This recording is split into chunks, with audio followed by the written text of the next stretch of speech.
Olá pessoal, sejam bem-vindos de volta ao nosso curso de processo estocástico e vibrações aleatórias, hoje com a nossa aula número 4.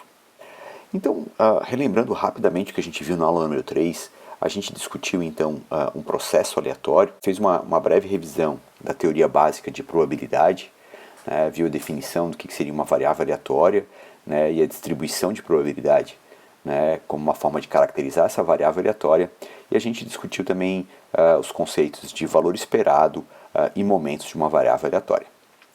A gente dá sequência hoje então ao conteúdo da disciplina com o capítulo 3, onde a gente discute então o conceito de processo estocástico e todos os outros conceitos envolvidos.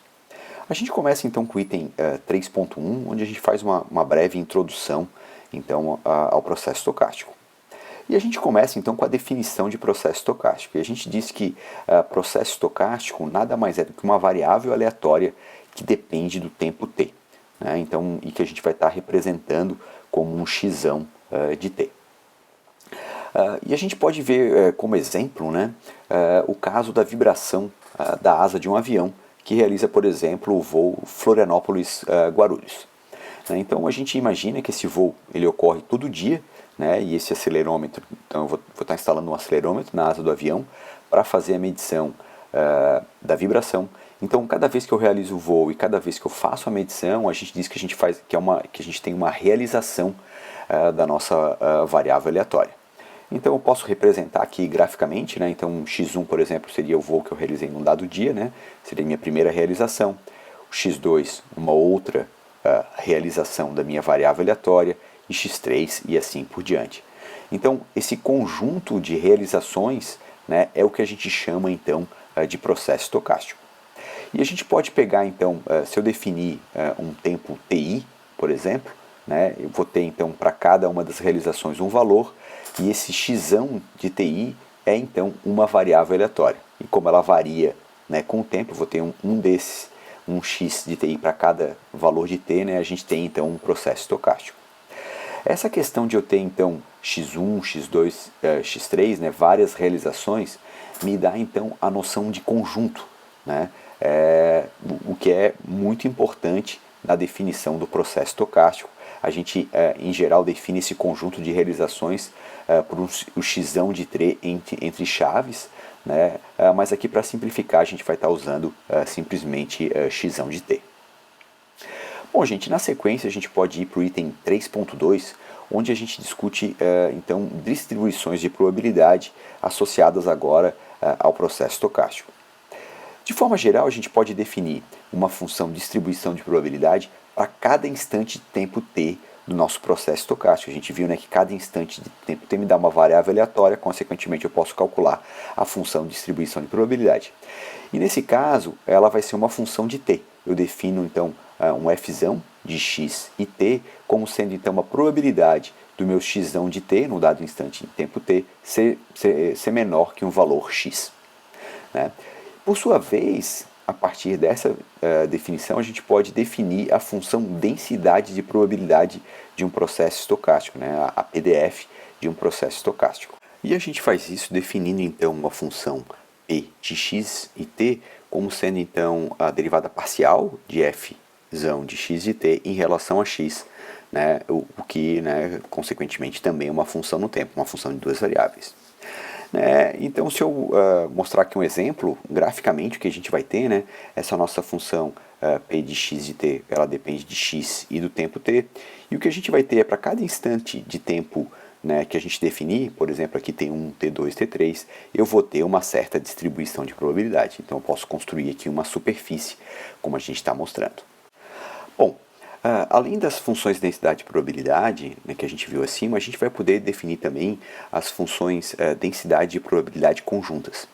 Mas no caso de um processo estocástico, eu não preciso recorrer a um outro processo estocástico, que nem a gente viu em termos de variáveis aleatórias, que eu precisava de duas variáveis aleatórias para definir uma função de densidade e probabilidade conjunta.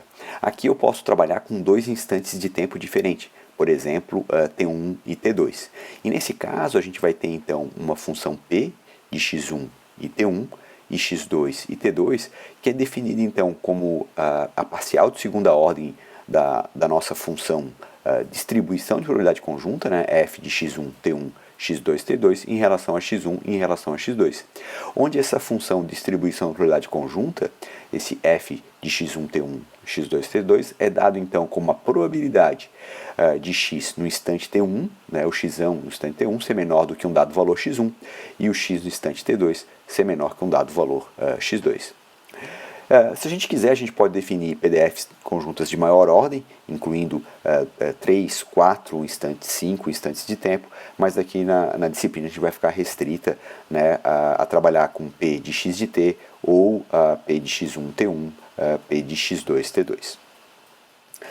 Bom, gente, na sequência a gente pode ir para o item 3.3 e discutir agora momentos de um processo estocástico.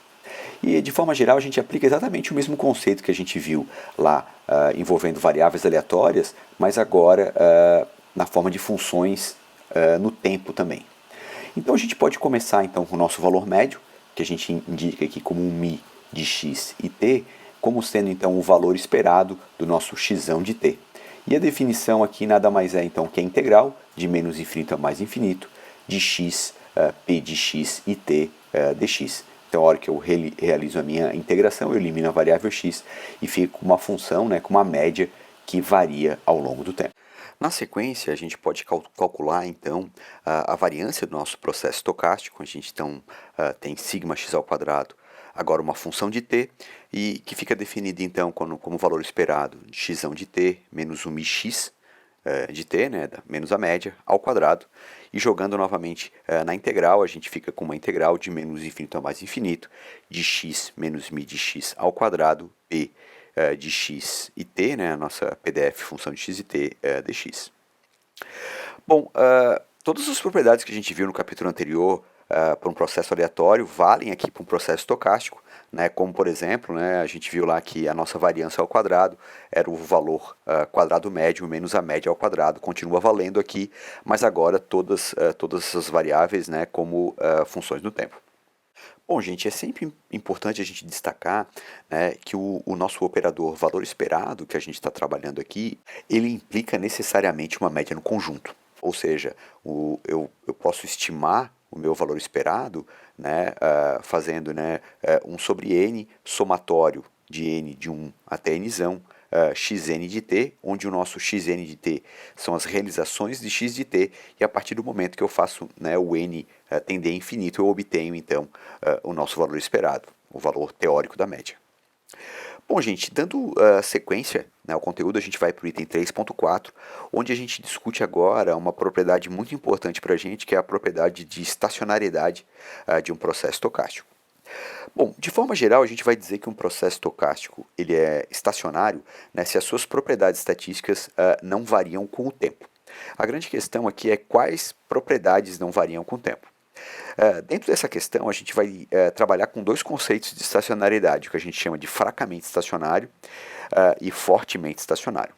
No caso de um processo estocástico fracamente estacionário, a gente vai ter, primeiro, que a nossa PDF, né, a nossa função P de x de t, ela passa a depender apenas de x.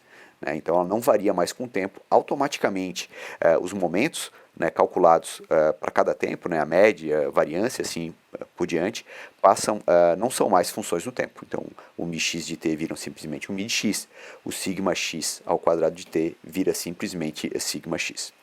E a gente vai ter também que a nossa função densidade de probabilidade conjunta, o nosso P de x1, t1, x2, t2, também não depende mais do tempo t1 e t2, mas apenas do intervalo. Ou seja, eu passo a ter um P de x1, x2 e tal, onde o meu tal aqui é o intervalo, né, o t2 menos t1. Já no caso de um processo estocástico fortemente estacionário, a gente vai ter que, além dessas propriedades que a gente mencionou para o fortemente estacionário, né, outras funções de probabilidade conjuntas, né, de maior ordem também vão depender apenas do intervalo entre os pontos que a gente estiver trabalhando. Ou seja, se eu tiver um P de x1, t1 até um P de xk, tk, né, eu vou ter, na verdade, uma função, uma PDF que seria um x1 de t1 mais t, né, até um xk de tk mais t, né, onde esse t seria então o intervalo definido entre esses instantes de tempo. E isso seria válido então para né, uma função conjunta de qualquer ordem, né, o k, né, podendo assumir qualquer valor aqui. De forma geral, gente, o fortemente estacionário ele é muito forte, assim, é um conceito, né, muito difícil de ser alcançado, né, e a gente se restringe aqui na disciplina a trabalhar com funções considerando a propriedade de fracamente estacionárias. Então, daqui para frente, quando eu falar que o nosso processo estocástico é estacionário, eu estou me referindo ao conceito de fracamente estacionário. Bom, gente, na sequência a gente pode dar uma olhada em alguns exemplos, né? Então, eu posso mostrar aqui, né, uma primeira função, né, aleatória no tempo. Né? No caso aqui a gente está vendo uma realização, né? Mas a princípio eu já posso ver a partir dessa realização que eu estou tendo uma variação relativamente grande da minha média. Então me parece que esse processo estocástico não seria estacionário com relação à média. Num segundo exemplo, né, a gente pode ver que tem uma variação bem grande da amplitude da oscilação no intervalo de tempo. Então, provavelmente, esse nosso processo estacionário, ele não vai ser estacionário, esse nosso processo estocástico, desculpa, ele não vai ser estacionário com relação à variância. Mas ele parece estacionário com relação à média. E por último, né, eu mostro aqui um processo estocástico que me parece ser estacionário. Obviamente a gente tem que analisar, né, isso com calma, as propriedades, para ver se ele respeita aqueles conceitos de estacionalidade. É interessante a gente notar, né, que com base nos conceitos apresentados acima com relação à estacionalidade, que a grande maioria dos processos estocásticos que a gente vai encontrar na prática, eles são não estacionários. Então a pergunta vai ser, né, como está analisando, né, esse tipo de problema mais à frente. Né? Mas o que a gente pode estar fazendo é estar assumindo a estacionalidade por intervalos e dentro desses intervalos, então, fazer a análise relativa ao nosso processo estocástico. Bom, gente, dando sequência então ao conteúdo, a gente vai para o item 3.5 e a gente discute agora funções covariância e correlação. Bom, a função autocorrelação de um processo estocástico, a gente pode estar definindo ela então como um R de x, que seria uma função então de dois instantes de tempo, T1 e T2, onde isso seria o valor esperado no instante de tempo, né, de x de T1 vezes o x de T2. Já a função autocovariância fica na forma, né, de um Cxx de T1 T2, que seria o valor esperado de x de T1 menos a média, um μ de x de T1, e o x de T2 menos a média, um μx naquele instante T2. A gente pode definir também uma função autocovariância normalizada, ou coeficiente de correlação. E nesse caso a gente tem um ρ de xx de T1 e T2, né, que seria a nossa covariância, autocovariância, Cxx T1 T2, dividido pelos desvios padrões. Então, sigma x de T1, sigma x de T2. No caso de um processo estacionário, como a gente viu, as nossas propriedades estatísticas elas dependem apenas do intervalo entre os dois instantes de tempo. Então as nossas funções correlação, né, autocorrelação e autocovariância também se tornam funções apenas de tal, né, o intervalo, né, tal T2 menos T1. Então a gente passa a ter um Rxx de tal, que seria o valor esperado de x de t, que multiplica x de t mais tal. E a autocovariância ser xx de tal, igual ao valor esperado de x de t menos μ de x, x de t mais tal menos μ de x também. E nesse caso a gente também pode mostrar que a autocovariância, o Cxx de tal, é igual à autocorrelação, Rxx de tal menos a média, um μx quadrado, a média ao quadrado. Para a grande maioria dos processos estocásticos, né, a correlação tende a cair com o aumento de tal. Né? Então, se eu estou num instante de tempo um pouco mais longe, né, a probabilidade desse outro instante ser correlacionado com o instante anterior vai caindo. Então, uma curva típica que a gente vê, né, para a função autocorrelação é uma curva que ela é grande para valores pequenos de tal e vai caindo, às vezes apresentando oscilação. A gente pode notar que a gente vai ter um valor de sigma x quadrado mais μx quadrado quando tal for igual a zero, e a gente pode provar isso, né? A hora que a gente calcula então o Rxx de tal igual a zero, a gente vai ter o valor esperado de x de t vezes x de t, ou seja, né, seria o nosso valor quadrado médio, que nada mais é então que σx mais μx ao quadrado. Uma outra coisa que a gente pode notar sobre a nossa autocovariância é que ela vai ser sempre uma função par, porque tanto faz eu tenho um intervalo, né, de tal positivo ou tal negativo, a distância entre os dois pontos, que é o que interessa, é sempre a mesma. Bom, a gente pode estender o conceito de autocorrelação para o caso de dois processos estocásticos. Né? No caso aqui eu posso trabalhar com x de t e um y de t. Nesse caso, assumindo os dois processos como estacionários, a gente vai ter agora uma função r de x e y de tal, que seria então o valor esperado de x de t, y de t mais tal, que a gente vai estar chamando então de correlação cruzada. No caso da autocovariância, né, a gente vai ter um c de xy de tal igual ao valor esperado de x de t menos μ de x, y de t mais tal menos μ de y, e a gente passa a chamar isso de covariância cruzada. E a gente também pode mostrar que a nossa covariância cruzada nada mais é que a correlação cruzada menos μx, μy, né, as médias de cada um dos processos estocásticos.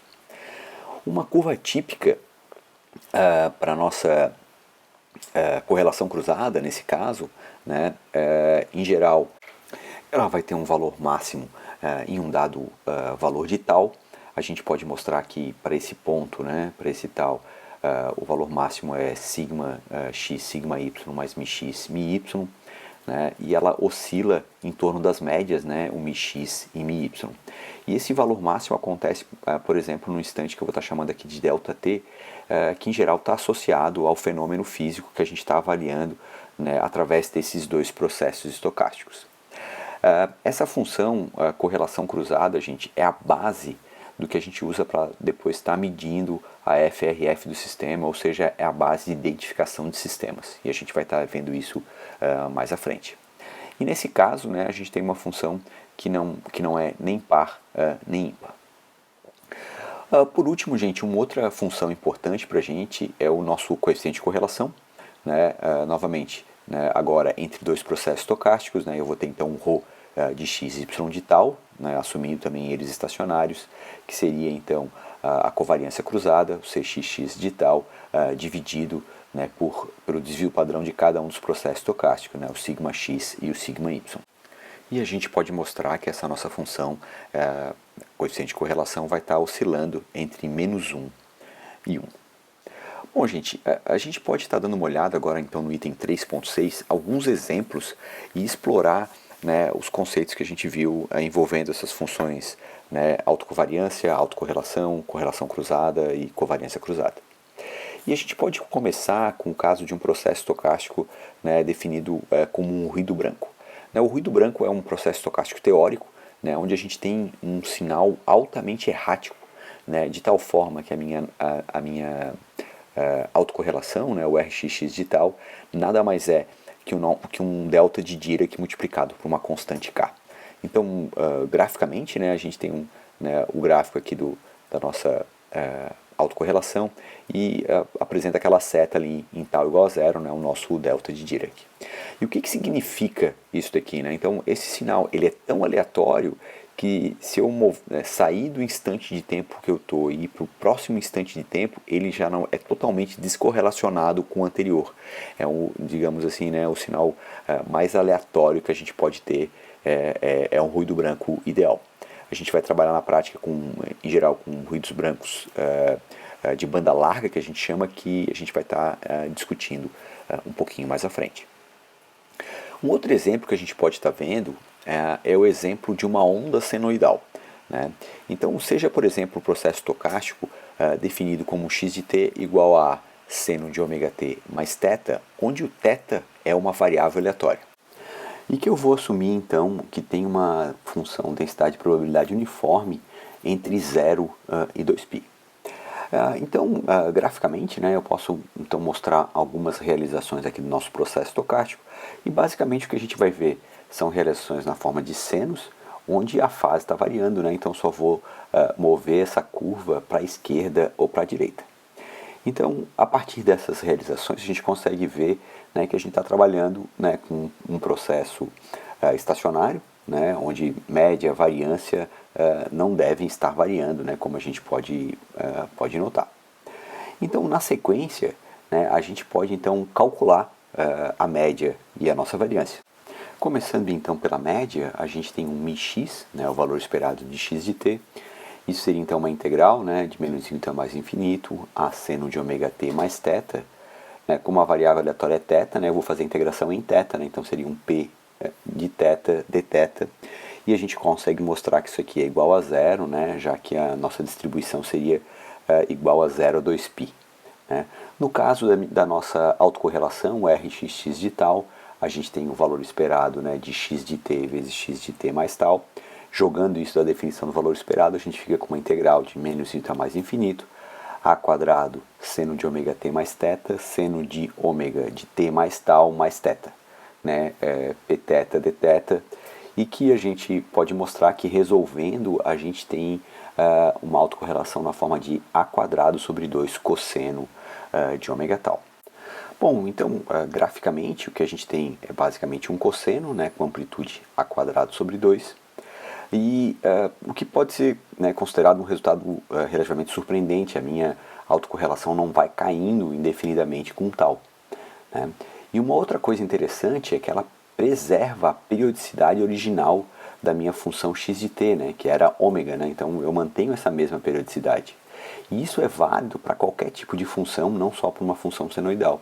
E a gente diz que com isso a gente consegue obter o conteúdo espectral de uma função, né, a partir de médias, né, tirando médias, que é o que o valor esperado está fazendo, né, que é o que a autocorrelação está fornecendo. Né. Então isso é uma característica muito importante da autocorrelação que a gente vai estar utilizando mais à frente. No caso da função seno, a gente pode notar o porquê que isso está acontecendo, né? Porque o tal, na verdade, ele define um atraso entre o x de t e o x de t mais tal. Então, se eu tenho, por exemplo, tal igual a zero, as nossas funções estão perfeitamente alinhadas, né? O x de t e o x de t mais tal, o que me dá, então, uma autocorrelação igual a 1. Já para tal igual a t sobre 4, né, o período dividido por 4, eu tenho funções perfeitamente desalinhadas, né, o que me dá, então, uma autocorrelação igual a 0. E depois, para tal igual a t sobre 2, né, metade do período, as minhas funções, elas de certa forma, elas estão alinhadas, mas com um sinal trocado, o que nos dá, então, uma autocorrelação igual a menos 1, e que explica, né, a forma que a gente tem da autocorrelação para uma função senoidal, como a gente viu à frente. Bom, um outro exemplo, gente, é o caso de um sinal mascarado por ruído. Então, se eu considerar o caso de um processo estocástico, né, onde eu defino ele na forma de um y de t igual a um s de t mais n de t, onde o n de t é um ruído e o s de t é o nosso sinal de interesse. E eu vou estar assumindo que esses dois sinais são descorrelacionados. Pelo fato de eu posso usar essa propriedade, né, de descorrelação na sequência, né, então, para calcular a autocorrelação RY, y de tal, né, eu faço o valor esperado de y de t vezes y de t mais tal, e substituindo a expressão que a gente tinha acima, né, a gente vai ter o valor esperado de s de t mais nt, que multiplica s de t mais tal mais nt mais tal. E abrindo então o nosso valor esperado, a gente fica, né, valor esperado de s de t mais tal, valor esperado de s de t, n de t mais tal, e o valor esperado de n de t, s de t mais tal, mais o valor esperado de n de t, n de t mais tal. Então, o que nos dá, então, né, o primeiro termo nada mais é que a autocorrelação de, né, o SS, de S, né, o segundo e o terceiro são os termos cruzados, né, e o quarto termo, então, seria a correlação do ruído, né, o RNN de tal. Como os nossos sinais são descorrelacionados, os termos cruzados têm que dar zero. O que sobra só, então, né, a autocorrelação de S mais a autocorrelação, né, do sinal N.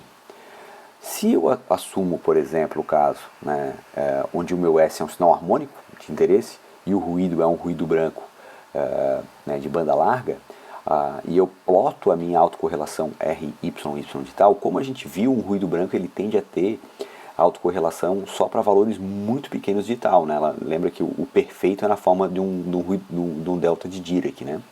Mas se eu fizer o gráfico aqui considerando um ruído branco de banda larga, eu vou ter uma oscilaçãozinha no começo, né, um valor mais alto, depois uma oscilação, né, e depois volto, né, para a minha forma do meu seno. Novamente, né, eu consigo recuperar o conteúdo espectral de um sinal contaminado com ruído. Né? Então, se eu faço depois, por exemplo, uma transformada de Fourier, ela fica muito próxima de uma transformada perfeita, já que o que eu tenho é basicamente uma função senoidal, né, se o meu SS fosse uma função harmônica. Bom, gente, depois, se a gente vai para o nosso último exemplo, a gente vê o caso então de um veículo sobre um terreno irregular. Então, seja agora então um veículo de duas rodas, né, que está se movendo, né, sobre um terreno irregular. Eu posso então representar o veículo aqui esquematicamente, né, a suspensão, né, cada uma das suspensões da roda dianteira e traseira, né, está se movimentando então com uma velocidade v, e eu vou assumir então que a roda dianteira, né, o movimento vertical dela é x de t e a roda traseira é y de t. Então, por estar se locomovendo sobre um terreno irregular, né, esses x de t e y de t vão ser processos estocásticos. E o que a gente pode notar é que eles são relacionados, né, porque como o x de t passa por alguma irregularidade no terreno, o y de t logo na sequência vai estar passando, e esse atraso vai ser exatamente a velocidade, né, o tempo que ele demora para percorrer a distância entre as duas rodas. Então o que eu tenho é um y de t igual a um x de t menos delta, onde o delta é igual então a L, o L, que é a distância entre os eixos, né, sobre a velocidade. Então dessa forma, se eu calculo a minha correlação cruzada Rxy de tal, eu tenho agora o valor esperado de x de t, y de t mais tal, onde o y de t nada mais é, né, substituindo aquela expressão acima, né, o x de t menos delta mais tal, ou seja, isso aqui nada mais é que a autocorrelação, né, o Rxx de tal, né, com um atraso, né, de menos delta. Então, se eu tiver, por exemplo, o gráfico da minha autocorrelação de Rxx de tal, né, que vai obviamente depender do terreno, né, uma autocorrelação típica, né, que vai decaindo com tal, o nosso Rxy de tal, né, a nossa função autocorrelação cruzada, nada mais é que essa função deslocada de delta. Né? E com isso a gente pode obter, né, facilmente o atraso entre esses dois sinais. E essa é uma propriedade bem interessante, inclusive é a propriedade, né, que se baseiam, né, sonares e radares para estar detectando objetos ou detectando obstáculos à frente. Bom, gente, com isso a gente fecha a nossa aula de hoje e até a próxima aula.